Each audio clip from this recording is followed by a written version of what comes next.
కార్యక్రమం ఆది నుంచి అంతవరకు క్రమంగాను మర్యాదగాను జరిగించి మీరే మహిమ ఘనత ప్రభావాలు పొందుకోమని మా రక్షకుడైన యేసుక్రీస్తు వారి ఉన్నత నామమున ఈ ప్రార్థనలు మీకు సమర్పించి అడిగి వేడుకుంటున్నాను తండ్రి.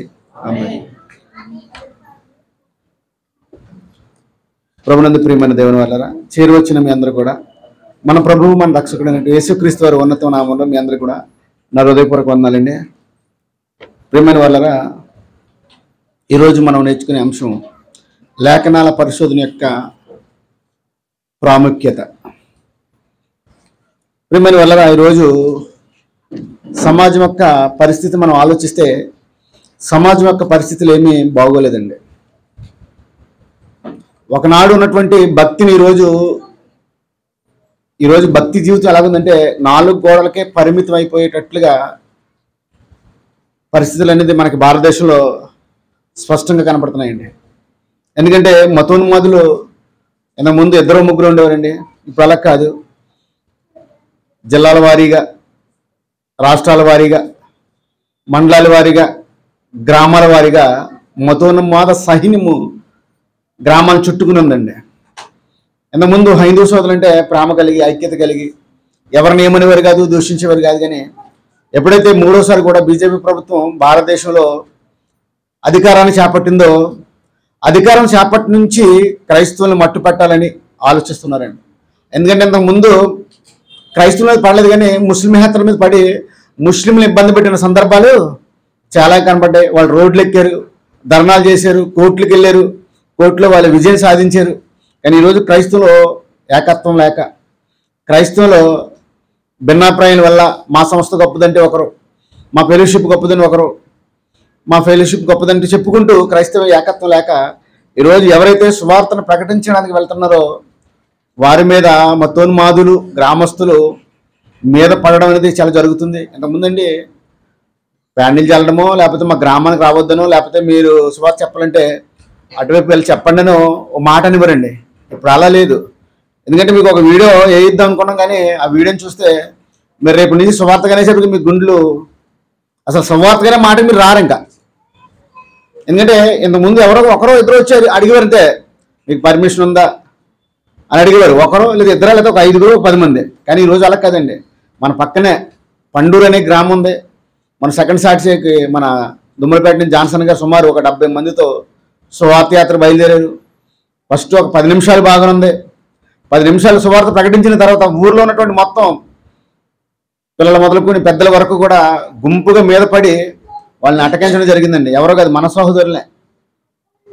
కనుక వీడియో కూడా ఉంది, మీకు చూపించాలనుకున్నాం. కానీ చూపిస్తే రేపొద్దున సువార్త అనేసరికి మీలో ఎవరు కూడా ముందుకు రావడానికి ఇష్టపడరు. కనుక ప్రియమైన వల్లరా ఈరోజు ఎందుకు ఈ మాటలు నేను చెప్తున్నానంటే, ఈ విషయాన్ని ఒక 25 సంవత్సరాల క్రితమే మన ఆత్మీయ తండ్రి జయశాల్ గారు ఎప్పుడు చెప్పారండి. ఎప్పుడో 25 సంవత్సరాల క్రితమే బీజేపీ వస్తే రాను రాను చాప కింద నీరులాగా దేశాన్ని చూస్తేస్తుందని ఆయన చెప్పడం జరిగింది. ఆయన అన్నట్టుగానే ఈరోజు పరిస్థితి కూడా మారిపోవడం జరిగింది. రాను రాను చర్చిల మీద కూడా దాడులు జరిగే పరిస్థితి ఉంది. ఆల్రెడీ ఇప్పుడు జరుగుతున్నాయి. చర్చిలు పడగొడుతున్నారు, విశ్వాసం కొడుతున్నారు. సువార్తకి వెళ్తే ఏమండి ఆడ మగని తేడా లేకుండా దుర్బస్సులు ఆడుతున్నారు. చాలా భయంకరమైన పరిస్థితులు నేటి క్రైస్తవం ఉంది. మనకు బైబిల్లో దేవుడు అంటే అధికారుల కొరకు, ఏమండి నాయకుల కొరకు విజ్ఞాపన ప్రార్థనలు దేవుడు చేయమన్నాడు. కనుక ప్రపంచ యొక్క పరిస్థితులు మారాలని మీ వ్యక్తిగత ప్రార్థనలో జ్ఞాపకం చేసుకోండి. కనుక ప్రియమైన వల్లరా దానిని ఇప్పుడు జరుగుతున్న పరిస్థితులను బట్టే చూడండి, గొల్లపాలెంలో 2 రోజులు కూడా ఆయన ఆత్మీయమైన పాటలు మనకు చెప్పలేదండి. ఏం చెప్పాడైనా, మీరు సువార్తకి వెళ్తే, సువార్తకి వెళ్ళడం గొప్ప విషయం కాదు, కానీ సువార్త వెళ్తున్నప్పుడు మతోన్మాదులు మిమ్మల్ని అట్టకాయిస్తారు, అభ్యంతరపరుస్తారు, వారికి సమాధానం చెప్పేటట్లుగా మీరు సిద్ధపడాలని అన్నాడండి. వాళ్ళు ఎవరు ఆడలని కాదు, పురుషులని కాదు, స్త్రీలని, కానీ ఎవరైనా సువార్తకు వెళ్తే ఎవడైనా మీకు ఒక బైబిల్లో ఉన్నటువంటి విషయాన్ని ప్రస్తావించి ఇక బైబిల్ ఎలా ఉంది అని అడిగితే దాన్ని ధైర్యంగా ఎదుర్కొనేటట్లుగా బైబిల్ నేర్చుకుని మాత్రం వెళ్ళమనే 2 రోజులు మనకి శాంసన్ గారు ఉపదేశించారండి. దానికి బైబిల్ బాగా చదవండి, బైబిల్ బాగా నేర్చుకోనండి. కనుక నామకార్థంగా మాత్రం జీవించడానికి వీలేదండి. ఎందుకంటే ప్రియమైన మనిషి జీవితం భూమి మీద 60-70 సంవత్సరాల కాలం అండి. ఈ 60-70 సంవత్సరాల కాలంలో మనిషి ఎన్నో ప్రయోగాలు చేసి తన జీవితాన్ని సుఖవంతం చేసుకోవాలని ఎన్నో పరిశీలన చేసి మనిషి తన జీవితాన్ని సుఖవంతం చేసుకుంటున్నాడండి. కానీ ప్రియమైన వల్ల 60 ఏళ్ల జీవితం కొరకే ఎన్నో ప్రయోగాలు చేసి మనిషి జీవితాన్ని సుఖవంతం చేసుకుంటే మరణించిన తర్వాత మన జీవితం శాశ్వతమైన జీవితం, దానికి ఎండ్ అనేది లేదు, అది శాశ్వతము. మరి ఆ శాశ్వతమైన జీవితంలో మనం ప్రవేశింపాలంటే దేవుడు ఒకటే మాట చెప్పాడు ప్రియమైన వల్ల. ఏటమాట మనం బైబిల్ని పరిశీలిస్తే యోహాను గారు రాసినటువంటి సువార్త 5వ అధ్యాయము 39వ వచనం చదువుదాం ప్రియమైన వల్ల. యోహాను గారు రాసిన సువార్త 5వ అధ్యాయము 39వ వచనం. లేఖనముల యందే మీకు నిత్య జీవము కలదని తలంచుచు వాటిని పరిశోధించుచున్నారు అన్నాడండి. కానీ ప్రియమైన వల్లరా, ఒకప్పుడు బైబిల్ సంపుటిగా 66 పుస్తకాలు లేనప్పుడే పాత నిబంధన కాలం కాకుండా కొత్త నిబంధనలో పౌలు గారు పరిచర్య ధర్మం జరిగిస్తున్నప్పుడు లేదా అపోస్తులు పరిచర్య జరిగిస్తున్నప్పుడు బైబిల్ అనేది మత్తయి సువార్త నుంచి ప్రకటన గ్రంథం వరకు అంతా కూడా సంపుటిగా లేదండి. అది పత్రికలుగా మాత్రం ఉంది. రోమపత్రిక, కొరింథీ పత్రిక, తెస్సలోనికీయులకు రాసినటువంటి మొదటి పత్రిక, ఫిలిప్పీ పత్రిక, ఫిలోమోను పత్రిక, మొదటి పేతురు పత్రిక, పత్రికలు ఉండేవండి. ఈ పత్రికలు కూడా ఒక్కొక్క పత్రిక ఒక్కొక్క చోట ఉండేది. తెస్సలోనికీయులకు రాసిన పత్రిక కొరింథీల దగ్గర ఉంటే కొరింథీయులకు రాసిన పత్రిక తెస్సలోనికీ వారి దగ్గర ఉండేది. అంటే ఈ పత్రికని క్షుణ్ణంగా పరిశీలన చేసిన తర్వాత ఆ యొక్క పత్రిక మీద సరైన అవగాహన వస్తే ఈ పత్రిక మీద క్షుణ్ణంగా మేము ధ్యానించాము, మేము బాగా చదివాము కాబట్టి మా సంఘానికి ఇందులో ఉన్న విషయాలన్నీ కూడా మేము తెలియపరిచాము కనుక ఈ పత్రిక మేము కంప్లీట్గా దీనిని చదివి ధ్యానించాం కాబట్టి ఈ పత్రికను తీసుకెళ్ళిపోయి మరొక పత్రికను మాకు పంపించండి. పత్రికలు వేరువేరుగా విడివిడిగా ఉండేవండి. కానీ ప్రియమైన వల్ల మన అదృష్టం సహితం ఈరోజు బైబిల్ అనేది సంపూటిగా ఆదికాండం నుంచి ప్రకటన గ్రంథం వరకు బైబిల్లో అన్ని పుస్తకాలు కూడా సంపూర్తిగా చేయబడి ఇగో ఈ మహాజ్ఞాన గ్రంథం మన చేతికి ఇవ్వబడిందండి. ఇవ్వబడిన తర్వాత ప్రియమైన వల్ల పాత నిబంధనలో కూడా ఏముందంటే ఒకసారి ఆ మాట కూడా మనం చూస్తే యెషయా గ్రంథము 34వ అధ్యాయము, యెషయా గ్రంథము 34వ అధ్యాయము 16వ వచనం అండి. యెహోవా గ్రంథమును పరిశీలించి అంటే పాత నిబంధన ప్రవక్తలు కూడా యెహోవా గ్రంథంని పరిశీలించి చదువుకోండి అనే వారు కూడా హెచ్చరించారు. క్రొత్త నిబంధనకు వచ్చినటువంటి యోహాను గారు కూడా ఏం చెప్తానంటే ఇగో మీకు నిత్య జీవం ఉంది, ఆ నిత్య జీవం మీరు పొందాలంటే ఏమంటున్నాడంటే ఆయన ప్రియమైన ఇగో లేఖనముల యందే మీకు నిత్య జీవము కలదని తలంచుచు వాటిని పరిశోధించుచున్నారు. అందుకేనండి ప్రియమైన వల్ల ఈరోజు బైబుల్ అనేది ఒకప్పుడు అందరికి దగ్గర ఉండేది కదండి. రోమన్ క్యాథలిక్ సంఘానికి మనం వెళ్తే పోపు గారి దగ్గర మాత్రమే బైబిల్ ఉండేదండి. ఉన్నదంతా పోపు గారు చదివి వినిపిస్తేనే వినడం తప్ప లేకపోతే లేదండి. అటువంటి టైంలో మార్టిన్ లూథర్ గారు జాగ్రత్తగా బైబిల్ని ఆ పోపుల దగ్గర నుంచి ఆధిపత్యంలో తీసుకుని వచ్చిన తర్వాత దాన్ని తర్జుమా చేసి అనేకమైనటువంటి భాషల్లో దాన్ని వెలువరించడం అనేది జరిగింది. ఈరోజు ప్రతి ఇంట్లో 1 లేదా 5 బైబిల్ ఉన్నాయండి. మా ఇంట్లో కూడా మా 5గురికి 5 బైబిల్ ఉన్నాయి. కానీ ఎందుకో బైబిల్ ఇంటిలో అలంకరణ ప్రాయంగా ఉంటున్నాయి తప్ప ఇందులో ఉంటే మహాజ్ఞానం మన బుర్రలకు ఎక్కట్లేదు, చదవట్లేదు. ఏదో సభలకు వెళ్ళాలనుకుంటూ వెళ్తున్నాం, సంఘానికి రావాలనుకుంటూ వస్తున్నాం. కానీ ప్రియమైన వల్ల నేటి పరిస్థితుల్లో చాలా ఇంకా మారిపోవచ్చు. ఏమో దేవుడు కనికరించి పరిస్థితులు మారిస్తే ఏమో కానీ లేకపోతే చాలా కష్టమండి. ఎందుకంటే మారుమూల పల్లెలో కూడా అటకేస్తున్నారండి. ఈ మధ్యకాలంలో మా ఉత్తరాంచలో కూడా అండి ఇక్కడి నుంచే మన పీటర్ గారండి, పీటర్ పాస్టర్ గారు సార్ వలసపాకలో ఒకరిపూడి ఆయన పేరు వలసపాకలో ఆయన సువార్తకి స్త్రీలు తీసుకుని ఉత్తరకంచి గ్రామం వెళ్తే ఉత్తరకంచిలో కూడా ఏం చేయాలి తెలుసా అడ్డుకున్నారండి. మనం ఎక్కడో కొండల ప్రాంతం వెళ్ళాం ఒకసారి సువార్తకి, అక్కడ కూడా మనం ఏం చేశారు, అక్కడ ఆయన కొండల ప్రాంతంలో కూడా ఏం చేస్తున్నారు అంటే వారికి ఎంతగా మోటివేషన్ చేసి ఎవరైనా వస్తే అడ్డగించండి, వారిని ఆటంకపరచండి అని. ఆటంకపరచడం వల్ల మనకు మేలు కావచ్చు, వాళ్ళకి కూడా మేలు కాదండి. కానీ ఎందుకో ప్రియమైన వల్ల రాను రాను రాను రాను ఈ బైబిల్ అనే మహాజ్ఞాన గ్రంథాన్ని ఇంటికి మాత్రమే పరిపూర్ణమైపోయిన పరిస్థితి ఏర్పడుతుందండి. దానికే బైబిల్ జాగ్రత్తగా చదవడానికి ఇష్టపడండి, జాగ్రత్తగా నేర్చుకోవడానికి ఇష్టపడండి. దానికి ప్రియమైన వల్ల అక్కడ చూస్తే పాత నిబంధనలో చూస్తే యెషయా గారు అంటున్నారు, యెహోవా గ్రంథమును పరిశీలించి చదువుకోనండి. ఇక్కడ యోహాను గారు కూడా ఏమంటే, ఇక లేఖనంలో మీకు నిత్య జీవం కలదు కనుక వాటిని మీరు పరిశోధించండి. పరిశోధిస్తే మనకు జరిగేది ఏంటని ఆలోచిస్తే ప్రియమైన వల్ల తిమోతికి రాసినటువంటి మొదటి పత్రిక, మనం ఎలా ఉండాలని దేవుడు కోరుకుంటున్నాడు చూస్తే తిమోతి గారు రాసినటువంటి మొదటి పత్రిక 2వ అధ్యాయం ప్రియమైన వల్ల 4 నుంచి మనం చదువుతాం. తిమోతి రాసినటువంటి మొదటి పత్రిక 2వ అధ్యాయము చదవండి, గట్టిగా చదవండి చదివేవాళ్ళు. ఆయన మనుషులందరూ రక్షణ పొంది సత్యమును గూర్చిన అనుభవ జ్ఞానము గలవారై ఉండవలని ఇచ్చయించుచున్నాడంటే కోరిక కలిగి ఉన్నాడంట. అంటే మనుషులందరూ ఎలా ఉండాలంట? ఆ సత్యాన్ని గూర్చి అనుభవ జ్ఞానం ఉండాలంటండి. సత్యమును గూర్చి అనుభవ జ్ఞానం ఉండాలంట. అందుకని అన్నాడు, ఆయన మనుషులందరూ, సంఘ కాపరి మాత్రమే కాదండి, ఏమండి, సంఘంలో ఉన్న పెద్దలు మాత్రమే కాదండి, మనుషులందరూ, అంటే భూమి మీద బ్రతుకుతున్న ప్రతి మనిషి కూడా ఏమంటే మనుషులందరూ కూడా రక్షణ పొంది, రక్షణ అంటే మనకు తెలియాలి ముందు అసలు. ఏమంటే బయటికి వెళ్తున్నాం, సువార్త చేస్తున్నాం, ఎందుకంటే వాళ్ళని రక్షణలోకి మనము నడిపించడానికి ప్రయాసపడుతున్నాం. ఎందుకంటే వాళ్ళు నమ్ముతున్నటువంటి దైవాలు కానీ వారు విశ్వసిస్తున్న గంధాలు కానీ అసత్యమైనవి, కల్పితమైనవని వాడికి చెప్పి రక్షణలో నడిపించాలని వేల రూపాయలను ఖర్చు చేసి ఉద్యోగాలు సెలవులు పెట్టుకుని అండ్ వంట వార్పు చేసుకుని దూర ప్రాంతానికి ఆటో మీద వెళ్ళి వారికి, ఎందుకంటే వారిని కూడా సత్యములోనికి నడిపించాలని దేవుని కోరిక కూడా అంటున్నాడు ఇక్కడ. దేవుడు అన్న చూడ మరలా, ఆయన మనుషులందరూ రక్షణ పొంది సత్యమును గూర్చిన అనుభవ జ్ఞానము గలవారే ఉండవలని ఇచ్చయించుచున్నాడు. చూడండి ఇక్కడ అన్నాడు, దేవుడు ఒక్కడే, దేవునికి నరునికి మధ్యవర్తి ఒక్కడే, ఆయనే యేసుక్రీస్తును నరుడు. ఈరోజు చూడండి ప్రియమైన వల్ల సమాజంలో దేవుడిని దూషించేవారు రోజు రోజుకి కోకొల్లలుగా పెరిగిపోతున్నారండి. ఏమన్నా ఏ యూట్యూబ్ ఛానల్ మాట్లాడుతున్న పిల్ల బచ్చగాడు కానించి పండు ముసలుడి వరకు కూడా బైబిల్ మీద విమర్శించేవారు ఎక్కువైపోయారండి. ఆడికి ఏదన్నా ఒక వస్తువు ఇస్తే అది ఏటో కూడా తెలియనటువంటి వాడు అని, ఆ పదం గట్టిగా మాట్లాడేది బాగోదు కాబట్టి నేను ఆ మాట నొక్కి పెడుతున్నాను.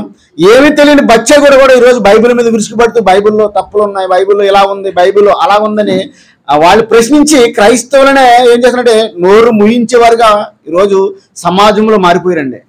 కనుక ప్రియమైన వల్ల దేవునికి దూషించేవారు, యేసుక్రీస్తు వారిని దూషించేవారు, అండ్ బైబిల్లో ఉన్న భక్తుల్ని దూషించేవారుగా ఈరోజు మరియాని గారిని, యేసుక్రీస్తు వారిని కానీ బైబిల్లో అనేక మందిని ఈరోజు మీడియా పబ్లిక్గా మాట్లాడుతున్నారండి.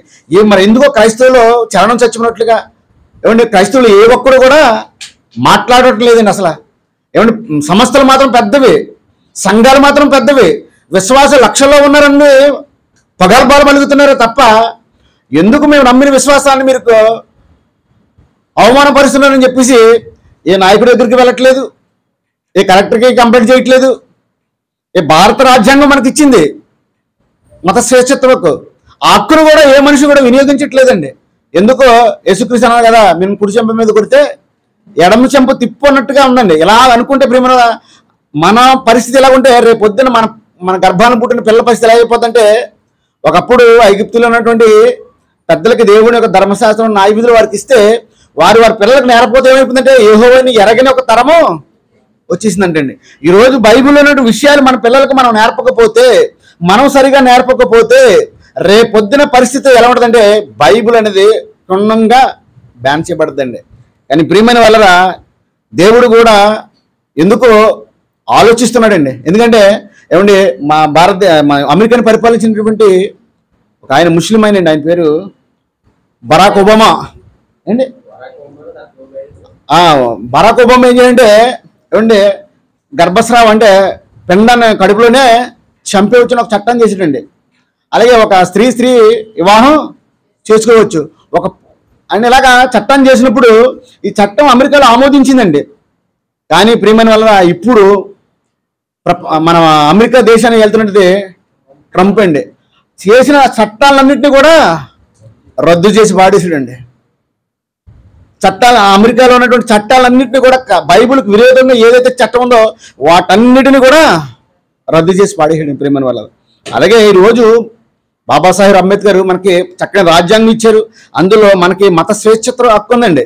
అయినప్పుడు కూడా ఈరోజు మనం ఏ గ్రామానికి వెళ్ళినా, ఏ పట్టణానికి వెళ్ళినా, ఏమంటే ఎవరి మతాన్ని ఎవరు దూషించకూడదు, ఎవరి మతాన్ని ఎవరు కించపరిచేటట్లుగా మాట్లాడకూడదు. కానీ రాను రాను రాను రాను ఏమండి క్రైస్తవ్యాన్ని అణగార్చాలని, క్రైస్తవ్యాన్ని చితకదొక్కాలని, భారతదేశంలో క్రైస్తవ్యం లేకుండా చేయాలని ఎంతో మందిని రెచ్చగొడుతూ ఆఖరికి ఏమైనా ఇంట్లో ఉండే ముసలోళ్ళు కూడా మాట్లాడుతున్నారండి యూట్యూబ్లోకి వచ్చి.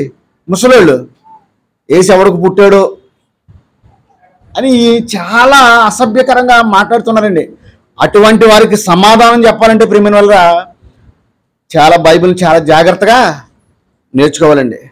అలా నేర్చుకోవాలంటే ఇటువంటి లేఖనాల పరిశోధన కార్యక్రమాలు నిత్యము కూడా జరుగుతూ ఉండాలండి.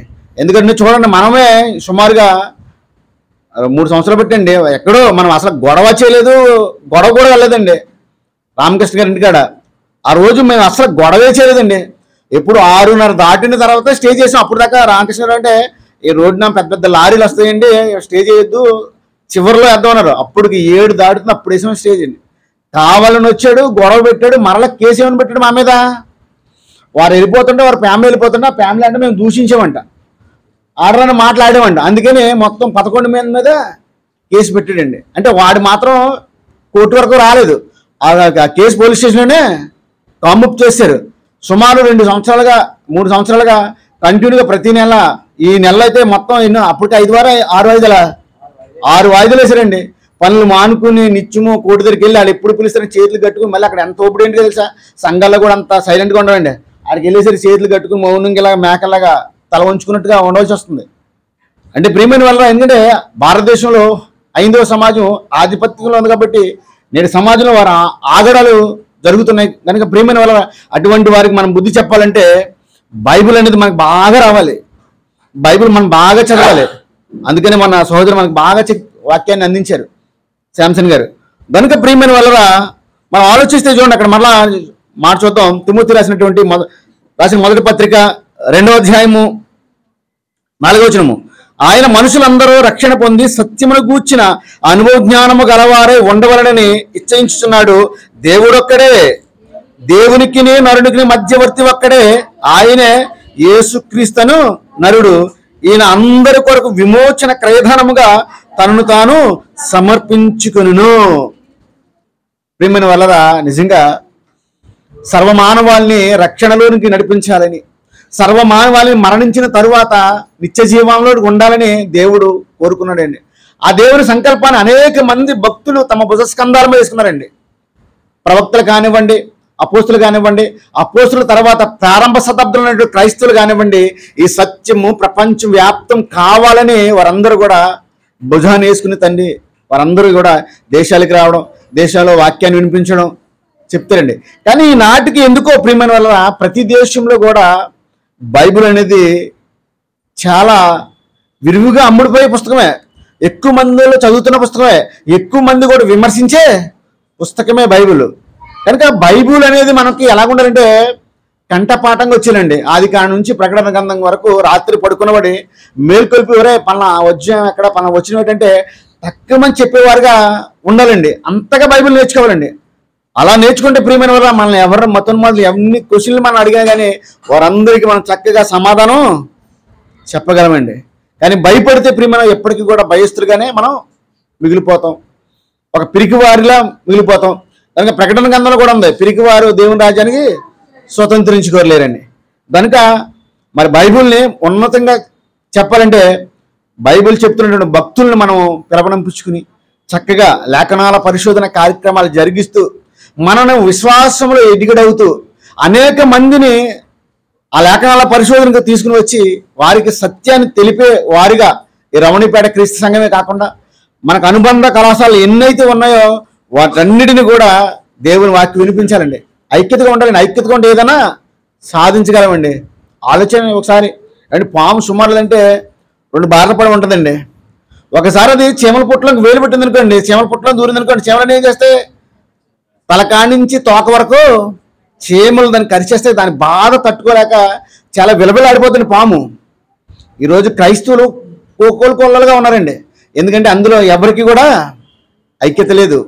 కానీ దేవుడు ఎప్పుడో చెప్పాడు కీర్తనకారుడితో, సహోదరుల ఐక్యత కలిగి ఉండేది ఎంత మేలు, ఎంత మనోహరం. ఆ మనోహరాన్ని ఈరోజు క్రైస్తవులు మా సంస్థ మీద కాదు కదా మొత్తం మొదలు దాడి చేసింది, మా మీద కాదు కదా అన్నట్టుగా ఈరోజు నిమ్మకి నీరెత్తినట్లుగా ఈరోజు క్రైస్తవులు ఉన్నారు.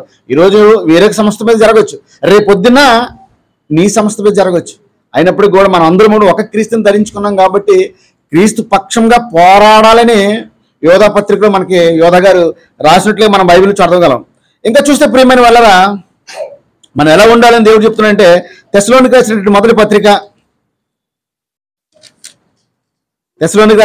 పత్రిక 5వ అధ్యాయము 16 నుంచి చదువుదామమ్మా. ప్రతి విషయమందు కృతజ్ఞతలు చెల్లించుడి, ఇలాగు చేయుట యేసుక్రీస్తునందు మీ విషయంలో దేవుని చిత్తము. అంటే కష్టం వచ్చిందని కృంగిపోకూడదండి. కష్టాన్ని అధిగమించాలంటే ఏం చేయాలంటే ప్రతి విషయంలో, అది నష్టమా కష్టమని, ప్రతి విషయంలో కృతజ్ఞతాస్తుతులు చెల్లించుడు, ఇలాగు చేయుట యేసుక్రీస్తునందు మీ విషయంలో దేవుని చిత్తము, ఆత్మను ఆర్పకుడి అన్నాడండి. అంటే కష్టాలు వస్తాయి. అందుకనే బైబిల్లో మనకి ముందున్న భక్తులు యోహాన్ గారు కానీ పేతురు గారు కానీ యేసు నామమును మీరు మాట్లాడడానికి వీలు లేదు అన్నప్పుడు, అవునండి మేము మాట్లాడము చక్కగా వెళ్ళిపోతాం అనలేదండి. వాళ్ళు మేము కన్న వాటిని విన్న వాటిని చెప్పక ఉండలేము. ఆనాడు క్రైస్తవ యొక్క పౌరుషం అటువంటిది. ఆ రోజు వారు అంత బలంగా నిలబడ్డారు కాబట్టి ఈ రోజు బైబిల్ అనేది మన చేతికి వచ్చిందండి. ఆ రోజు వారు పిరికి పండరగా ఉండుంటే ఈ రోజు మన చేతిలో ఈ బైబిల్ ఉండేది కాదండి. కానీ ప్రియమైన వాళ్ళరా, క్రీస్తుని నమ్ముతున్నారే తప్ప ఆ క్రీస్తు ఔన్నత్యాన్ని ప్రపంచానికి ప్రకటించాలంటే ఆనాడున్నటువంటి భక్తులు ఏ విధంగా అయితే క్రీస్తు పక్షాన యోధులుగా నిలబడ్డారో, నేటు ఉన్నటువంటి ఈ తరంలో కూడా ప్రతి ఒక్కరు కూడా క్రీస్తు పక్షాన ఒక యోధుడిగా నిలబడాలి. అది స్త్రీలైనా పురుషులైనా. అందుకే అన్న చూడండి, ఆత్మను ఆర్పకుడి, ప్రవచించుడు నిర్లక్ష్యము చేయకుడి, సమస్తమును పరీక్షించి మేలైనది చేపట్టుడి, ప్రతి విధమైన కీడుకు దూరముగా ఉండండి. ప్రతి విధమైన కీడుకు దూరముగా ఉండండి. కావాలని గొడవ పెట్టుకోవడం అవసరం లేదండి. కావాలని కాదు, మనం వెళుతున్నప్పుడు మనం అడిగితే మనం సమాధానం చెప్పేవారుగా ఉండాలి. అంతే తప్ప నాకు భారత రాజ్యాంగం ఒక హక్కు ఇచ్చిందని వారితో తర్కిస్తే అక్కడ గొడవ కాస్త ఎక్కువ అవుద్ది. అందుకేమంటే ప్రతి కీడుకు దూరంగా ఉండండి. కనుక ప్రియమైన మన విశ్వాస జీవితంలో విశ్వాసాన్ని కోల్పోకూడదు. విశ్వాసం బలంగా ఉండాలి. వారు ఏదో అన్నారని చెప్పేసి ఆత్మను ఆగిపోవడం కాదండి నిజంగా. ఎందుకంటే సహోదరుడు కృష్ణయ్య అని ఆ వీడియో వేస్తే మన వాళ్ళందరూ కూడా నిరుత్సాహపడిపోతారేమో, సువార్త అనేసరికి భయపడతారేమో అని. ఎందుకంటే ఒకరు ఇద్దరు వచ్చి అడగలేదండి, మొత్తం ఊర్లో ఉన్న వాళ్ళందరూ కూడా వాళ్ళందరినీ చుట్టుముట్టారండి. అంటే ఇక్కడే పండూరు, నేను బావగారితో అన్నాను, ఈయనైనా రత్నకుమార్ గారు ఏమండి నేను పండూరులోనే సేవ చేయాలనుకుంటున్నాను, పండూరులో ఒక అద్దెకి ఏమన్నా ఇల్లు ఇస్తారో అడగమన్నానండి. మొన్నే షణ్ముఖరాజు గారు నేను వెళ్తున్నప్పుడు, పండూరులో ఏమన్నా ఒక ఇల్లు ఏమైనా అద్దెకు ఉంటుందో దొరుకుతామో చూడండి, పండూరులో సేవ స్టార్ట్ చేస్తానన్నాను. అదే పండూరులో విషయం జరిగింది. అయినప్పుడు భయపడకూడదండి. ఎందుకంటే మనము ఎక్కడో దిక్కిన దేవుని కొరకు బ్రతకడానికి ప్రయత్నం చేయాలి. వాళ్ళు చక్కని మాటలు చెప్పాలి. ఎందుకంటే ఈరోజు చాలామంది మతోన్మతులు ఏకమైపోయారండి. ఏకమైపోయి క్రైస్తవ్యాన్ని నిర్వీర్యం చేయాలని చెప్పేసి చాలా ప్రయత్నం చేస్తున్నారండి. వాళ్ళ ప్రయత్నాన్ని వెలగొట్టాలంటే మొట్టమొదటి మన తండ్రికి వినిపించాలి. అనిపిస్తే దేవుడే వాటన్నిటిని కూడా సానుకూలంగా పరిష్కారము చూపిస్తాడండి ప్రియమైన వాళ్ళరా. ఎందుకంటే ప్రియమైన వాళ్ళరా, బైబిల్ మనం చూస్తే ప్రతి మనిషి కూడా జ్ఞానం అవసరం అండి. ఏదో నోటుకొచ్చినట్టు మాట్లాడకూడదు కానండి, వారికి చక్కగా ప్రత్యుత్తరం ఇచ్చేవారికి మనం ఉండాలి. అది ఉండాలని దేవుడు కోరుకుంటున్నట్టు చూద్దాం. ఆ మాట కూడా ప్రియమైన వాళ్ళరా, సామెతల గ్రంథము 4వ అధ్యాయము, సామెతల గ్రంథము 4వ అధ్యాయము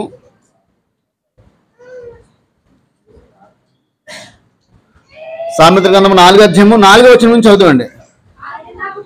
ఆయన నాకు బోధించుచు నాతో ఇట్లను, నీ హృదయము పట్టుదలతోను నీ మాటలను పట్టుకోనిమ్ము అనడండి. ఏంటి ఏం పట్టుకోవాలంట? ఏంటి విన్నాము దిగేటప్పుడు మర్చిపోవడం కాదండి. ఆయన రాస్తున్నాడు, ఆయన నాకు బోధించుచు నాతో ఇట్లా నేను ఏమనంట, నీ హృదయమును పట్టుదలతో నా మాటలను పట్టుకోనిమ్ము. పట్టుకోవాలంట, మాటలను పట్టుకోవాలంట. దేవుని వాక్యాన్ని మనం పట్టుకుని వెళ్ళాలి. మనం ఎక్కడికైనా బజార్కి వెళ్ళామనుకోండి, ఏటి దగ్గరికి వెళ్తాము, వాటిని ఏం చేస్తాం అక్కడ? డిమార్ట్కి వెళ్ళాం అనుకోండి, ఎందుకు వెళ్తాం? అలా తిరిగి వచ్చినాక వెళ్తామా? డిమార్ట్కి వెళ్ళి ఏం కావాలో వాటి అన్నిటిని కొనుక్కుని ఇంటికి పట్టుకొస్తాం. మరి సంఘానికి ఎందుకు వచ్చాం?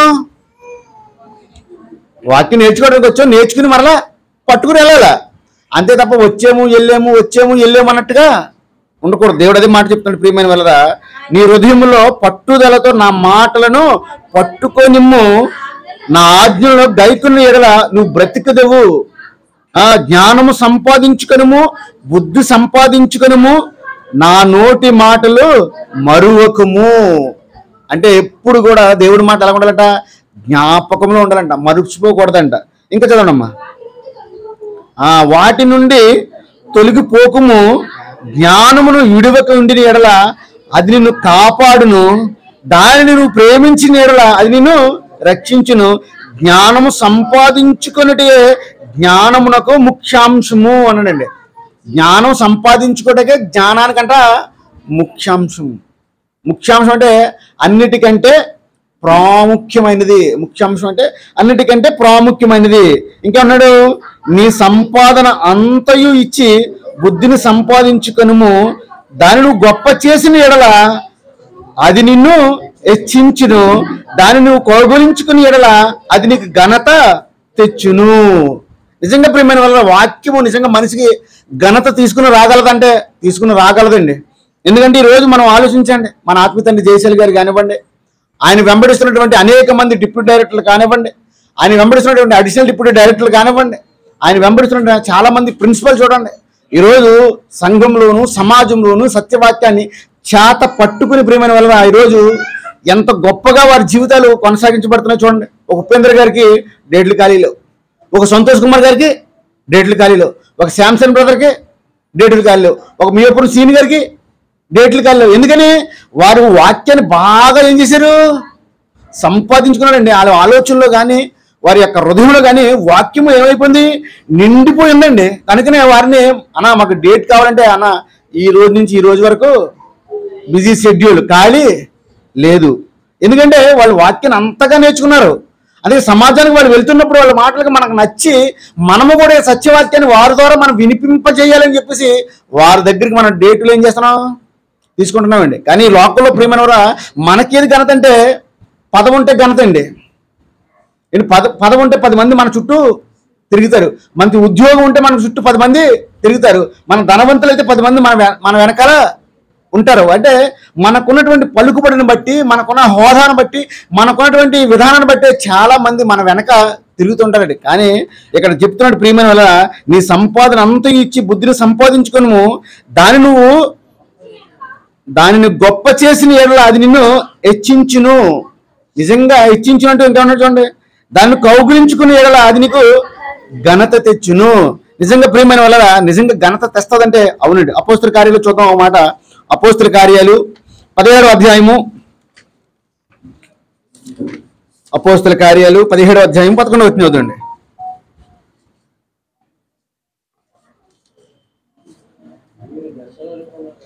అపోస్తల కార్యాలు 17వ అధ్యాయము 11వ వచనము. వీరు తెస్సలోనికలో ఉన్న వారి కంటే ఏమండి వారు ఏమైనారంట? గనులు అంటే ఏంటి? ఘనత కలిగిన వారిని అర్థం. గనులు అంటే ఎవరండి?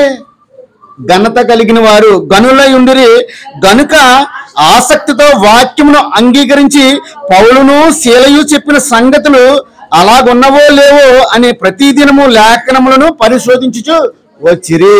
ఏమండి డబ్బు ఉన్నవాడిని ఘనతగా కారకుడు అండి. ఈ లోకంలో డబ్బు ఉన్నవాడిని వాడు చాలా ఘనత కలిగిన వాడురా, ఆడికి పొలాలు ఉన్నాయి, స్థలాలు ఉన్నాయి, బిల్డింగ్లు ఉన్నాయి, బొలోరాలు ఉన్నాయి, ఆడికి హోదా ఉంది, ఆ ఎమ్మెల్యే మినిస్టర్ని పదం చూసే మనిషి ఘనత ఇస్తారు. కానీ ఎవరిని ఘనత అంటున్నాడంటే దేవుడు ఇక్కడ వీరు తెస్సలోనికలో ఉన్నవారి కంటే గనులు అంటే ఘనత కలిగిన వారు. వారికి ఘనత ఎలా వచ్చిందంట చూడండి. వారు వాక్యం ఎలా అన్నారంట? వారు ఆసక్తితో వాక్యమును అంగీకరించి పౌలుయు శీలయు చెప్పిన సంగతులు. ఏమండి పౌలు ఎలాంటి వాడు అని మనం ఆలోచిస్తే, పౌలు ఏమండి క్రీస్తులోనికి రాకమునుపు సౌలుగా ఉన్నప్పుడు ఆయన ఎలాంటి వాడు అంటే క్రైస్తవుడు అనబడిన వాడిని హింసించి ఈడ్చుకొచ్చి శరసాల్లో వేసి చంపే కిరాతకుడు పౌలు గారు. అటువంటి పౌలు మారిన తర్వాత ఆత్మల రక్షణార్థమై తన జీవితాన్ని త్యాగం చేసి తన జీవితాన్ని పణంగా పెట్టి ఏమండి చెరసాల్లో వేసినటువంటి ఈయన చెరసాలకు వెళ్ళాడు. ఏమండి అందరూ ఈడ్చుకుని బయటకు వచ్చి ఈయన కూడా ఏం చేయబడ్డాడు, ఈడ్చబడ్డాడు. రోడ్డు అవతలకి ఈడ్చబడి రాళ్లతో కొట్టి చచ్చిపోయాడు పౌలని నిర్ధారణ చేసి అక్కడి నుంచి వాళ్ళు వెళ్ళిపోయారండి. అటువంటి పౌలు గారి మాటలు చెప్తుంటా అక్కడ ఉన్నటువంటి బెరయ సంఘస్థులు ఏం చేస్తున్నట్టు వాళ్ళు పౌలుయు శీలయు చెప్పిన సంగతులు అలాగున్నవో లేవో అని అంత కొరకు క్రీస్తు కొరకు అంత ఔన్నత్యంగా దేవుని మాటలు ప్రకటిస్తూ ఇబ్బందులు పడుతూ హింసలు పడుతూ దేవుని కొరకు ఎంత గొప్పగా ప్రకటిస్తున్నటువంటి పౌలు చెప్పిన మాటలే ఆ రోజు ఉన్నటువంటి వారు ఏం చేస్తారంట, పరిశీలన చేస్తానంటండి. అవును పౌలు నిజమే చెప్తున్నాడా, శీలయు కరెక్ట్గానే చెప్తున్నారు లేదని అంట ఆ సంగతులు అలాగున్నవో లేవని ప్రతి దినము లేఖనములను పరిశోధించుచు వచ్చిరి. ఆ పరిశోధించి వచ్చిరారు కాబట్టి వాడు ఏమనంటే గనులు అన్నారండి. మరి ఈరోజు ప్రియమైన వల్ల ఈరోజు మనం ఎవరు చెప్పినా గుడ్డిగా వినొచ్చేస్తున్నావా, లేదా చెప్పిన మాటల ప్రకారంగా బైబిల్లో తెరిచి చూసి అవును బైబిల్లో ఉన్న మాటనే చెప్తున్నాడో లేదని ఒకసారి ఆలోచిస్తున్నారా? ఈరోజు చాలా మంది ప్రియమైన వల్ల లేఖనాల పరిశోధన కార్యక్రమాలు నిర్వహించేది ఒక బైబిల్ చుట్టండి, ఇంకెవ్వరూ కూడా లేరండి. ఎందుకంటే అందరూ కూడా స్వస్థత మహాసభలే, అందరూ స్వస్థలే. ఈరోజు మన క్రైస్తవం ఏ స్థితికి దిగజారిపోయిందంటే నిన్నటి వరకు యూట్యూబ్లో ఒక పాట ఒక మారిపోయింది, కోయి కోయి. ఆయన ఎక్కడ ఓడిపోడు తెలుసా, జబర్దస్త్ షోకి వెళ్ళిపోడండి. జబర్దస్త్ షోకి వెళ్ళి ఆ షోలో ఈ పాట పాడుతున్నాడండి. ఆయన ఇంకొకటి ఉన్నాడండి, పొట్టాడు 3 అడుగులు ఉంటాడు. ఆయన ఎంత ఉంటాడండి మరుగుజ్జు. ఆయన అతను కూడా జోకులు వేసుకుంటూ దేవుణ్ణి నామాన్ని అవమానంగా అనేకుల మధ్య ప్రకటిస్తున్నారండి. కానీ ప్రియమైన వల్ల ఈరోజు క్రైస్తవం దిగజారిపోతుందండి. ఎందుకంటే భక్తులు దేవుని కొరకు బలంగా వాడబడిన భక్తులు ఉన్నారు, ప్రసంగికులు ఉన్నారు, బోధకులు ఉన్నారు. కానీ క్రీస్తు నామం పేరు చెప్పి ఏమండి కడుపును పోషించుకోవడానికి చిల్లర వేషాలు వేసే చిల్లరగాళ్ళు కూడా సమాజంలో ఉన్నారండి. కనుక మీరు ఏం చేయాలంటే చిల్లరగాళ్ళు ఎవరు, సత్యం వైపు నిలబడినటువంటి నిజ బోధకులు ఎవరో ప్రతిరోజు కూడా ఏం చేయాలంటే పరిశీలించారండి. కనుక ఇక్కడ చూస్తే ప్రియమైన వల్ల పౌలు శీల చెప్పిన సంగతులే అక్కడ ఉన్నట్టు బెరయ సంగతులు అంట పరిశీలిస్తున్నారు. కాబట్టి దేవుడు వారిని గూర్చి ఏమన్నాడంటే గనులు అన్నారండి. దేనిలో గనులు అయ్యా అంటే వారి దగ్గర వెండి బంగారాలు లేవు, హోదాలు లేవు, పదవులు లేవు. కానీ వారు ఏమంటే దేవుని వాక్యాన్ని పరిశోధిస్తున్నారు. వాళ్ళు చెప్పింది వినడమే కాదండి, పౌలు చెప్పింది రైటే కాదని ప్రతిరోజు ఇగోండి. ఈరోజు ప్రియమైన వల్ల మనం కూడా ఒక లేఖనాల పరిశోధన కార్యక్రమానికి సంకల్పించాం. ఇప్పుడు మార్చి 7వ తారీఖున ఉదయం 10 గంటలు మొదలుకొని రాత్రి 10 గంటల వరకు వాక్యం ఉంటూనే ఉంటుంది. 5 ప్రసంగాలు ఉంటాయండి, 5 ప్రసంగాలు. మధ్యాహ్నం భోజనం ముందు 2 ప్రసంగాలు, భోజనం అయిన తర్వాత 1 ప్రసంగం, రాత్రికి మరలా 2 ప్రసంగాలు. సుమారు దీని కొరకు సుమారు లేదంటే ఒక 80,000 రూపాయలు ఖర్చు అవుతుందండి. 80,000 రూపాయలు ఖర్చు అవుద్ది. ఎందుకంటే మనల్ని మనం విశ్వాసంలో ఎడ్యుకేట్ చేయడానికి, అలాగే మనము దేవుని మాటలు ఉన్నతంగా అనేకులకి నేర్పించాలనే సంకల్పించినదే లేఖనాల పరిశోధన. మరలా 7వ తారీఖు అయిపోయింది అనుకోండి, మరలా మే 1న మన సహోదరులు దర్శన రాజు గారిని సత్యమని కమ్మన చెల్లెలు ఇద్దరు కలిపి మే 1వ తారీఖున ఆ ఇంటి దగ్గర జాన్ ప్రసాద్ గారితో ఒక మీటింగ్ మరలా చేయబోతున్నాండి. ఏమండి ఎప్పుడు కూడా ఈ భూమి మీద ఏమండి మనం ఏం పట్టుకెళ్ళలేదు, ఒక పాట అన్నాం ఎందుకంటే ఏమున్నా కానీ భూమి మీద లాస్ట్కి మనం ఒట్టి చేతులతోనే వెళ్ళిపోవాలి. కానీ వెళ్ళేటప్పటికి సూట్ కేసు అంటే ఏం పట్టుకుపోవాలి తెలుసా, వాకింగ్. అదే మనం చేసిన సువార్త కార్యక్రమాలు సేవా దేవుని ముందు దగ్గరికి వెళ్ళి అలా పడగలండి. తండ్రి నువ్వు ఇచ్చినటువంటి జీవిత కాలంలో ఇగో నీ కొరకు నేను ప్రతి గ్రామానికి వెళ్ళాను, ప్రతి సభకు వెళ్ళాను, ప్రతి చోట కూడా నీ మాటను ప్రకటించడానికి నా వంతు సహకారిగా నేను ఉన్నానంటే అన్నిప్పటికీ అనిగా అన్నాడు. బైబిల్ గ్రంథం అదే అంటాడు, జీవ గ్రంథమును వేరొక గ్రంథమును విప్పబడును అన్నాడండి. అవి మంచివైనను సరే చెడ్డవైనను సరే దేవునితో జరిగించిన ప్రతి దాని గురించి దేవుడు ఏం చేస్తాడంట, లెక్క అడుగుతాడంటండి. మరి లెక్కలు అడుగుతున్నప్పుడు ప్రియమైన మన లెక్క ఇక్కడ తేలాలంటే మనం ఏం చేయాలంటే ఇగో ఇలాంటి కార్యక్రమాలు ఎన్నో నిర్వహించాలి. ఎంతో మందిని క్రీస్తు దగ్గరికి రాబట్టేటట్లుగా మనం ఏం చేయాలంటే ప్రతిరోజు కూడా దేవుని మాటలు వినిపించడానికి నెలకొకటైనా లేదా 2 నెలలకు ఒకసారైనా 3 నెలలకు ఒకసారైనా ఈ రమణిపేట సంఘాన్ని ఉనికిని అనేక మందికి తెలియజేయాలి. అనేక మంది కూడా సంఘానికి రావాలి. చూడండి, ఆదివారం వచ్చినప్పుడు ఒక్క గుచ్చి కూడా ఖాళీ లేదండి. అదే బుధవారం అనుకోండి అక్కడో ముగ్గురు, ఇక్కడో ముగ్గురు, ఇక్కడో ముగ్గురు, అక్కడ ముగ్గురు, అంతా కలిపితే ఎంతమంది ఉంటారండి? అంతమంది కలిపి 15 మంది ఉండాలండి. ఇదిగోండి, ప్రతిరోజు కూడా రిపోర్ట్ ఇవ్వాలండి. అక్కడ డాడీ గారు ప్రతిరోజు కూడా షణ్ముఖరాజు గారు రిపోర్టు, నేను రిపోర్టు, అందరు రిపోర్ట్ ఇవ్వాలి. ఆయన ఏమడుతుంటే, ఏమంటే ఆదివారం వచ్చేటప్పటికి 70 మంది వస్తున్నారు, బుధవారం వచ్చేటప్పటికి 20 మంది 25 మంది వస్తున్నారు అని చెప్పేసి అడుగుతున్నారండి. అలాగే డాడీ గారు కూడా ప్రియమైన వల్ల సుమారు 15 మంది ప్రిన్సిపల్ని తీసేశారండి. సుమారు 12 మంది ప్రిన్సిపాల్ తీసేశారండి నిన్నటి దినాన్ని. ఇంకో 18 మంది ప్రిన్సిపల్స్ రెడీగా ఉన్నారు, వాళ్ళని కూడా తీసేస్తారండి. ఎందుకంటే సంఘంలో వచ్చేటప్పటికి మా దగ్గర 50 మంది విద్యార్థులు ఉన్నారు, 50 మంది మా దగ్గర ఉన్నారని చెప్పేసి 5 కూడా ఎగ్జాము రాయించట్లేదంటండి. ప్రిన్సిపాల్గా కొనసాగుతున్నారు, ప్రిన్సిపాల్గా స్టేజ్లు ఎక్కుతున్నారు, ప్రిన్సిపాల్గా వేదిక మీద కూర్చుంటున్నారు తప్ప వారు అక్కడ ఉన్నటువంటి వారికి పాఠాలు కూడా నేర్పట్లేదండి. ఈసారి కూడా రీసెర్చ్ సెంటర్లో కానివ్వండి, కాలేజీలో కానివ్వండి ప్రసంగాలు చేయొద్దన్నారండి. ఆ ఎంబీటీహెచ్ కానీ డీబీటీహెచ్ కానీ ఈ పాఠాలు మాత్రమే చెప్పమన్నారు. ఒకవేళ ఆ పాఠాలు చెప్పకపోతే కాలేజీలు బంద్, రీసెర్చ్ సెంటర్లు కూడా బంద్ అయిపోతాయండి. దానికి ఆలోచించండి ప్రేమ. ఎందుకంటే దేవుని ఆయనకి మొగమాట అంటే దేవుడు ఉండదండి, మన భేదం ఏమి కూడా ఆయనకి ఉండదు. అందులో అడిషనల్ డిప్యూటీ డైరెక్టర్లు కూడా కొంతమంది పోతారంట. ఏమంటే మన దుమ్ములపేటలో వాకింగ్ చెప్పారు కదా జైపాల్ గారు, ఆయన కూడా తీసేశారు.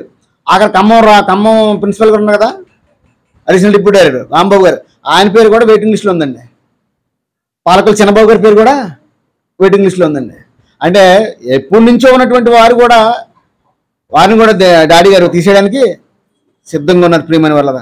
కనుక మనం ఏం చేయాలంటే ఇప్పుడు జ్ఞానం సంపాదించుకోవాలి. జ్ఞానం సంపాదించుకోవాలంటే దేవుని యొద్దకు రావాలి, దేవుడి మాటలు వినడాలి, దేవుడి మాట ప్రయాసపడాలి. అలా ప్రయాసపడకుండా ఉంటే ప్రియమైన వల్ల చల్లరిపోతామండి. ఇంకో మాట మనం చూస్తే ఏమండి, దావీదు గారు మనకు రాసినటువంటి కీర్తనలో మొదటి కీర్తన, మొదటి అధ్యాయము, కీర్తన గ్రంథము మొదటి అధ్యాయము 2వ వచనం చదువుదాం ఒకసారి. యెహోవా ధర్మశాస్త్రమునందు ఆనందించుచు దాని దేవారాత్రి ధ్యానించేవాడు ధన్యుడు. ఏంటి దేవుని వాక్యం ఏం చేయాలంటే, యెహోవా ధర్మశాస్త్రమునందు ఆనందించుచు దేవారాత్రి ధ్యానించేవాడు ధన్యుడు. కనుక ఏంటి, ఒక రాజు ఉండి దావీదు గారే ప్రతిరోజు రాత్రి పగలు దేవుని వాక్యాన్ని ధ్యానిస్తూ ఉంటుంది. ప్రేమ ఏ మాట జ్ఞానం లేని మనము రాజుగా ఉన్నాడు ఆయన. చిన్నప్పటి నుంచి దేవుడు అంటే భయము భక్తి కలిగినటువంటి వ్యక్తి. అటువంటి ఆయన ఏం చేస్తానంటే యెహోవా ధర్మశాస్త్రాన్ని ప్రతిరోజు ఏం చేస్తానంట, ఉదయం మధ్యాహ్నం సాయంత్రం రాత్రి వెళ్ళవేళ దేవుని వాక్యాన్ని ధ్యానిస్తున్నాడండి. నిజంగా ప్రియమైన ఎల్లవేళ ఎవరైతే వాక్యాన్ని ధ్యానిస్తున్నారో వారు ఇక్కడ నిలబడి ప్రసంగాలు కూడా గొప్పగా చేయగలరండి. అందుకని చూడండి, వాళ్ళు బైబిల్ అలా నేర్చుకున్నారు కాబట్టి ఒక శాంసన్ తమ్ముడు కానివ్వండి, ఒక ఉపేంద్ర గారు కానివ్వండి, ఒక సంతోష్ గారు కానివ్వండి, ఏమండి ఒక ప్రసన్న బాబు గారు కానివ్వండి, ఒక జాన్సన్ విక్టర్ గారు కానివ్వండి, వీరందరూ కూడా రాత్రి పగలు కష్టపడ్డారు కాబట్టే వారికి అంత జ్ఞానం వారికి వచ్చింది.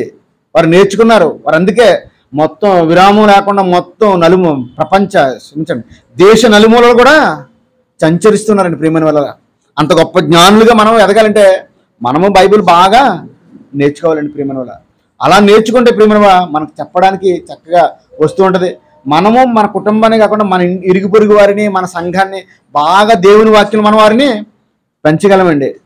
అలా పెంచాలంటే మొట్టమొదటిగా మనం వాక్యాన్ని ఏం చేయాలంటే నేర్చుకోవడానికి ప్రయత్నం చేయాలండి ప్రియమైన వల్ల. ఇంకా చూస్తే ప్రియమైన వల్ల యెషయా గ్రంథము 43వ అధ్యాయము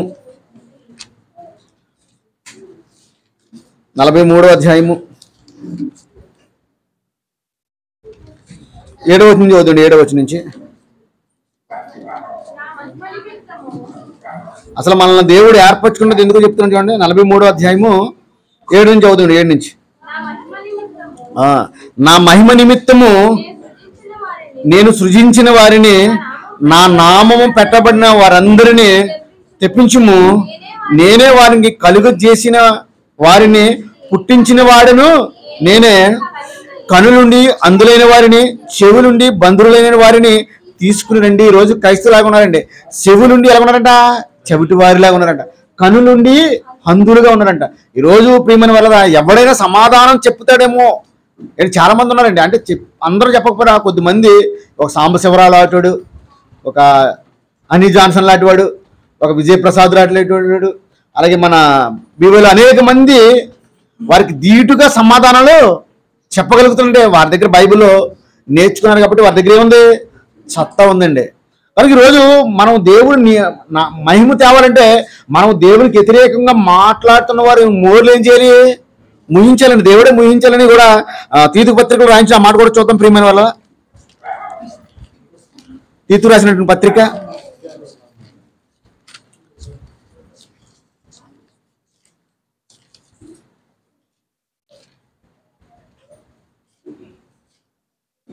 తీతు రాసిన పత్రిక 1వ అధ్యాయము 11వ వచనం చదువుకోండి.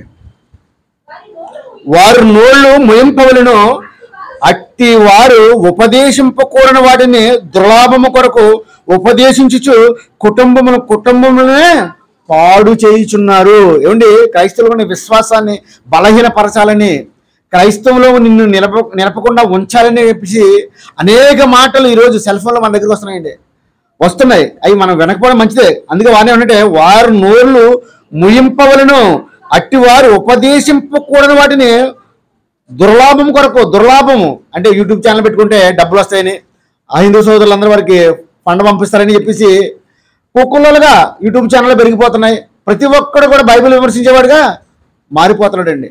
కనుక అట్టి వారికి ఏంటంటే వారి నోళ్ళు ముయింపవలను, అట్టి వారు ఉపదేశింపకూడని దుర్లాభము కొరకు ఉపదేశించుచు కుటుంబములనే పాడు చేయుచున్నారు. ఏమన్నా చాలా మంది ఎక్స్పాస్టల్గా మారిపోరండి. ఇక తమ్ముళ్ళ ఊరు ఎవరిది వికరాయపురంలో ఒక ఆయన ఏమైపోయాడు?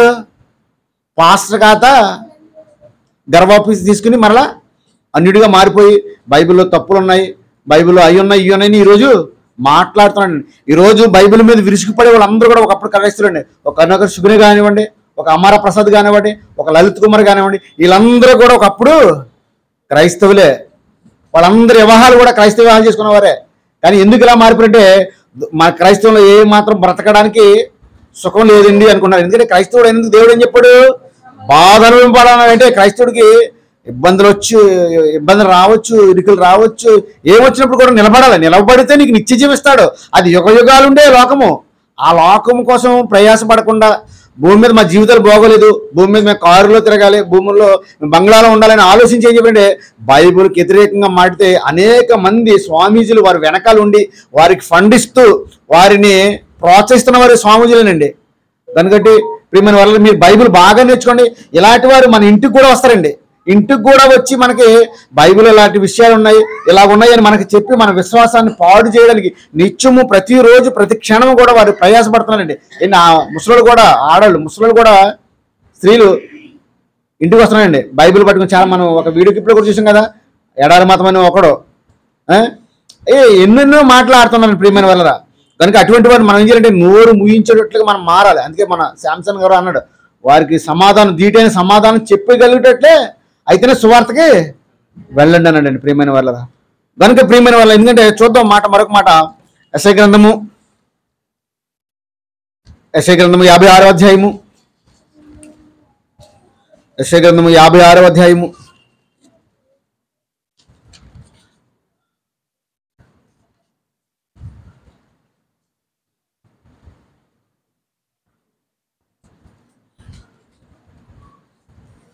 చూడండి ప్రియమైన వల్ల 56వ అధ్యాయం చూస్తే ఇక్కడ 11వ అంటే 10వ వచనం చూద్దాం.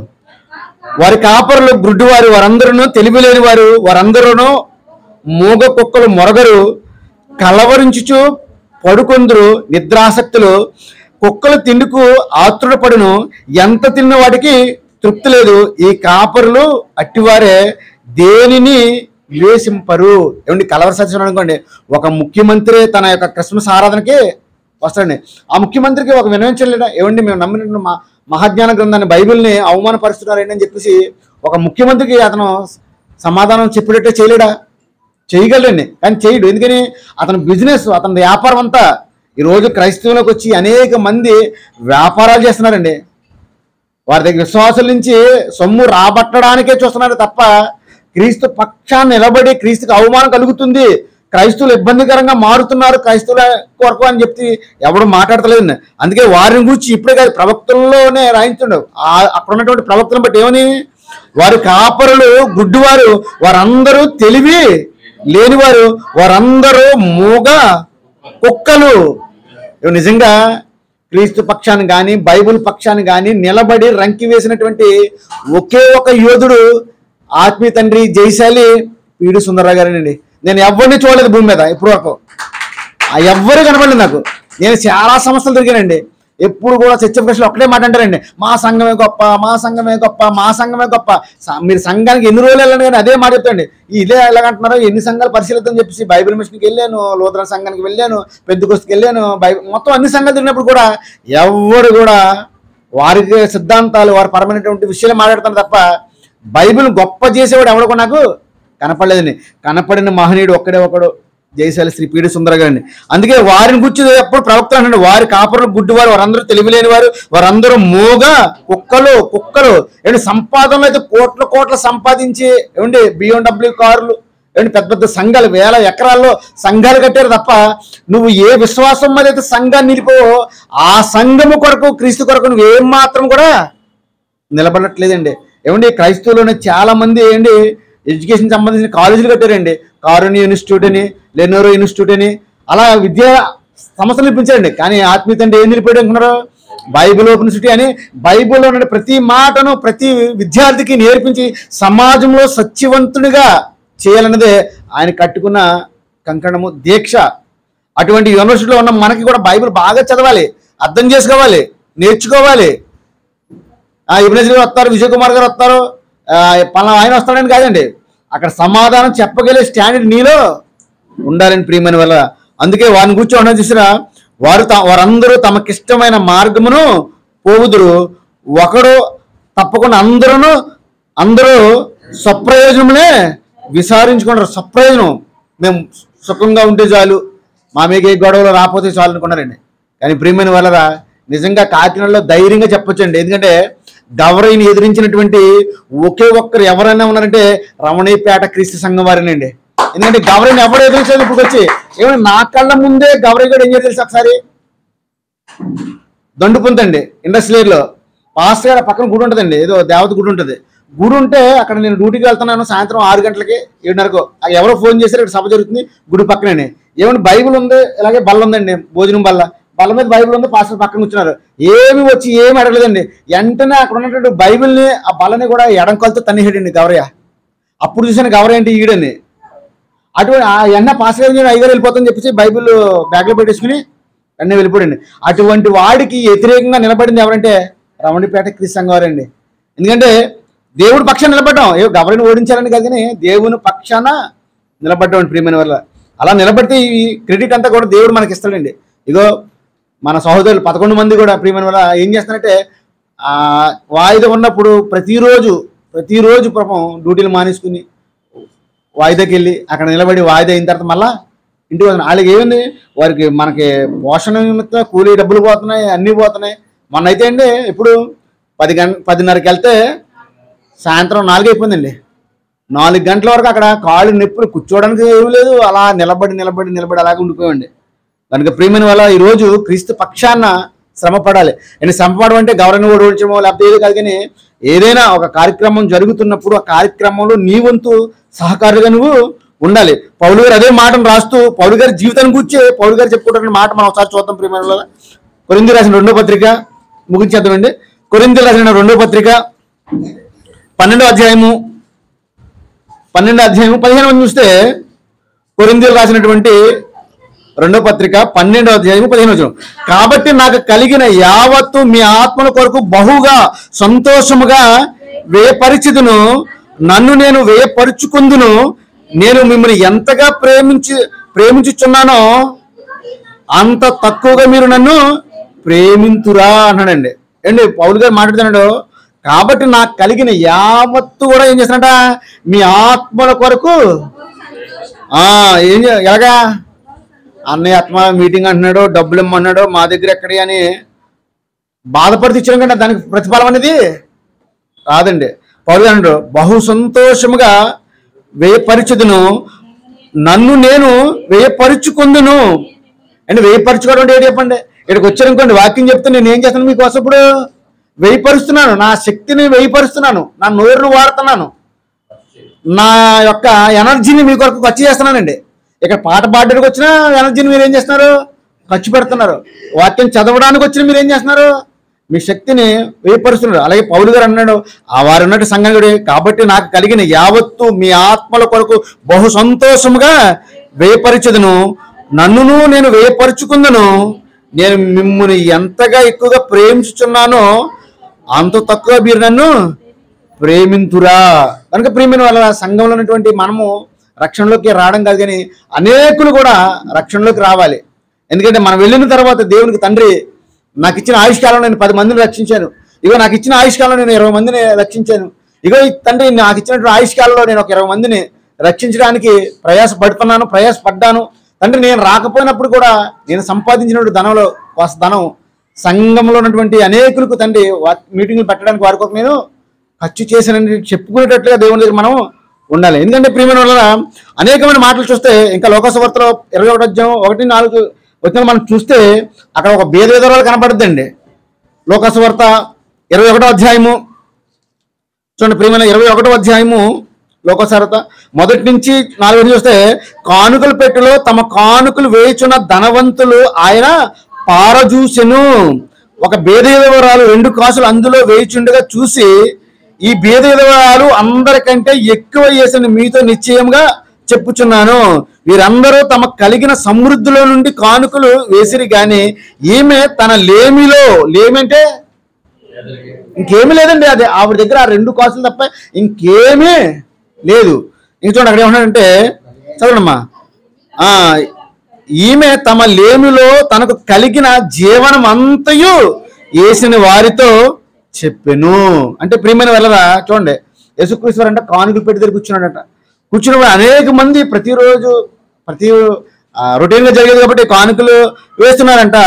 వేస్తున్నప్పుడు ధనవంతులు పారచూస్తున్నారంట. ధనవంతులు ఏం చేస్తున్నారంట, వారు వచ్చి కానుకలు వేస్తున్నారు. అది ఈ భేదవాళ్ళు ఏం చేసినట, చూడండి చాలా మంది ముసలివారికి ఏముంటుందంటే, ఇంత ముందు చీరకి వెనకాల చెంగు ఉంటుంది కదండి, చెంగుకే మూడేసుకునేవారండి కాయిల్. మా నాయనమ్మ కానీ వాళ్ళు ఏంటంటే డబ్బులు వాళ్ళకి చెక్క ఏంటంటే ఒక చెక్క ఒకటి ఉండేదండి, బొడ్లో చెక్క ఒకటి ఉండేది, గుడ్డతో గుట్టించుకుని వాళ్ళు డబ్బులు దాచుకునే. అదే అప్పుడు బ్యాంకులో ఏం లేదు కాబట్టి దాచుకుంటే రేకులు అదేంటండి తాటాకు పెంకులోనే ఆ దూలాలు ఉండేవి కదా, అవి ఎదురు బొంగులు, ఆ బొంగులకి కన్నం పెట్టి అందులో కూడా డబ్బులు రాసేవారండి. పెరిగమ్మిన డబ్బులు, పాలమ్మిన డబ్బులు, మినుములమ్మిన డబ్బులు, పెసలమ్మిన డబ్బులు, అది అవసరం పెట్టి వాళ్ళు తీసుకునేవారండి. ఈ ముసలావిడ కూడా ఏమిటంటే తనకు ఏదో చెంగిన 2 కాసులు కట్టుకుని వచ్చి ఉంటుంది. కానీ ఏం చేసిందంట, రేపటికి ఉన్నాయి వాళ్ళు ఏమో ఆలోచించారండి. ఒక భేద వాళ్ళు 2 కాసులు అందులో వేయిచుండగా చూసి, అప్పుడు యేసుక్రీస్తు వెంటనే కానీ ఊరుకోలేదండి. ఏమంటే ఈ భేద విధవరాలు అందరూ ఉన్నారు అక్కడ, ధనవంతులు ఉన్నారు, అందరూ ఉన్నారు. ఆమె కూర్చి దేవుడు మాట, ఈ భేద విధవరాలు అందరికంటే ఎక్కువ చేసిన మీతో నిశ్చయంగా చెప్పుచున్నాను అన్నాడండి. అంటే మీరందరూ చేశారు, మీరందరూ కూడా ధనవంతులు, మీరందరూ భూస్వాములు, మీరందరూ ఉద్యోగస్తులు, మీరందరూ కూడా కలిగిన వారే. కానీ ఇగో ఈమె భేద విధవరాలు, ఈమెకు భర్త లేడు, ఈమెకి ఏమి వెనకాల ఆస్తిపాస్తులు ఏమి కూడా లేవు. అయినప్పుడు ఈమె దగ్గర కేవలం 2 నాణ్యాలు మాత్రం ఉన్నాయి. ఆ 2 నాణ్యాలు కూడా ఏమి చేసిందంట, వేసినని వారితో చెప్పాడండి. నిజంగా వారందరూ తమ కలిగిన వాటిలో సమృద్ధిలో నుండి కానుకలు వేసిరు కానీ ఈమె తన లేమిలో తనకు కలిగిన జీవనం అంతా కూడా వేసెను. కనుక ప్రియమైన వాళ్ళరా, దేవుని దగ్గరికి మీరు రాలేకపోతే, దేవుని కార్యక్రమాలు చేస్తున్నటువంటి సంఘ సహవాసంలో మీ ధనాన్ని ఖర్చు పెట్టండి, మీ శ్రమను ఖర్చు పెట్టండి, ఏమండి మీ గలాన్ని ఖర్చు పెట్టండి, మీ కాళ్ళు చేతుల పనిని ఖర్చు పెట్టి కళ్ళు మూసేటప్పటికి దేవుని దగ్గర బల నమ్మకమైన మంచి దాసుడు అనిపించుకునేటట్లుగా ఉండాలి. అలా ఉండాలంటే ప్రియమైన వాళ్ళ సంఘ సహవాసం కలిగి ఉండండి, సభలు చేయండి, ఇంటికాడ కృతజ్ఞ కొడుకులు చేయండి. ఏమంటే సంఘము వృద్ధి మీ ఎంతు పాలు భాగస్తులుగా ఉండాలని కోరుకుంటూ ఇంతటితో నా మాటలు ముగిస్తున్నాను. శ్రద్ధగా విన్న మీ అందరూ కూడా నా హృదయపూర్వక వందనాలు. ప్రార్థన చేసుకుందామండి. పరలోకమందున్న మా తండ్రి, మీ పరిశుద్ధమైన ఉన్నతమైన ఘనమైన నామానికి వందనాలు దేవా. ఇగో తండ్రి ప్రభ, ఇంతవరకు మీరిచ్చిన మహాజ్ఞాన గ్రంథంలో తండ్రి ప్రభ కొన్ని విషయాలు చెప్పడానికి నాకు సమయం మీరు అనుగ్రహించినందుకు మీకు వందనాలు నాయన. ఇంకో నాయన వాక్యాన్ని బిడ్డలకు చెప్పడం జరిగింది నాయన, విని విశ్వసించారు నాయన. కనుక విన్నటువంటి వాక్యాన్ని దృష్టి తిప్పకుండా హృదయంలో ఫలించుకుని తండ్రి, ఎవరు ముత్తను మాది వచ్చినా చక్కగా సమాధానం చెప్పగలిగేటట్లుగా బిడ్డలందరినీ కూడా తీర్చిదిద్దండి నాయన. ఇంకో తండ్రి రాబోయే కాలంలో తండ్రి ఇంకనూ అనేకమైన ఆత్మను రక్షించే పనిలో మేమందరం కూడా ఏక మనస్సులమై ఏకాత్మ కలిగి తండ్రి ప్రభా నీ పనిలో ముందుకు సాగే గొప్ప ధన్యతను భాగ్యాన్ని మాకు అందరికీ మీరు అనుగ్రహిస్తారని ఆశిస్తూ ఈ ప్రార్థన యేసు నామమున అడిగి వేడుకుంటున్నాను కన్న తండ్రి, ఆమేన్.